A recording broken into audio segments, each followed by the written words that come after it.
Hey guys, so today I'm going to be talking about something that absolutely drives me crazy and my least favorite algae in the aquarium hobby, and that is going to be black beard algae. So how do you know if you have black beard algae? You basically see these tiny little tufts right here, like that. They can show up on decor, they can show up on your gravel, on your heater, on your filter, pretty much anywhere. They basically look like just tiny, fluffy, black, brown tufts.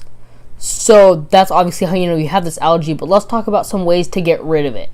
So if you have it on a piece of decoration just like this, a super easy way to get rid of it is to remove the decoration from the water, take your standard hydrogen peroxide, spray it out of a spray bottle with hydrogen peroxide, and let it sit there for like 2-3 minutes, and then just go ahead and rinse it off and put it back in the aquarium.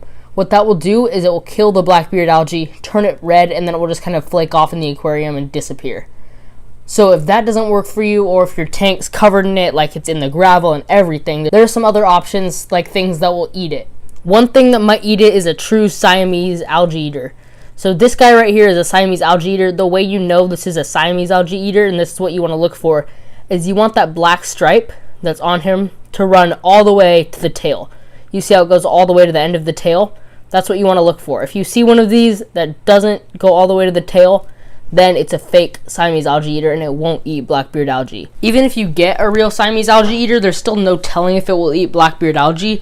If there's other algae in the aquarium, it's going to eat those first because they don't really prefer to eat black beard algae. They prefer to eat other types of algae. But if there is no other types of algae, they will eventually munch on the black beard algae.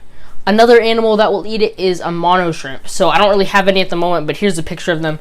A mono shrimp are just a super hardy, small freshwater shrimp, and they'll go ahead and pick at this black beard algae as well.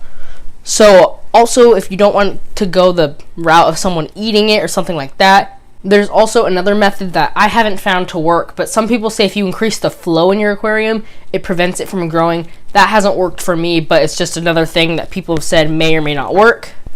A few other tips I have are make sure one of your levels is not super high, so make sure you don't have a lot of nitrate or nitrite. If you have a spike of one of those, it can cause more of this algae to grow. Also make sure your CO2 levels in the tank aren't too high or too low. Just make sure you have enough oxygen in the tank, and if you have live plants, enough CO2 in the tank, or else this will cause a bloom of this black beard algae. So that is pretty much it as my little quick tip on how to get rid of it. Try hydrogen peroxide. If that doesn't work, try a Siamese algae eater. If your tank's big enough, they get about 4 to 6 inches, I believe. So don't obviously put one of these in like a 10-gallon or 5-gallon. If you have a tank smaller than 20 gallons, which this is a 20-gallon, I'd recommend going ahead and trying some mono shrimp. But that is pretty much it for this video. Thank you so much for watching my little quick tip on black beard algae. Goodbye.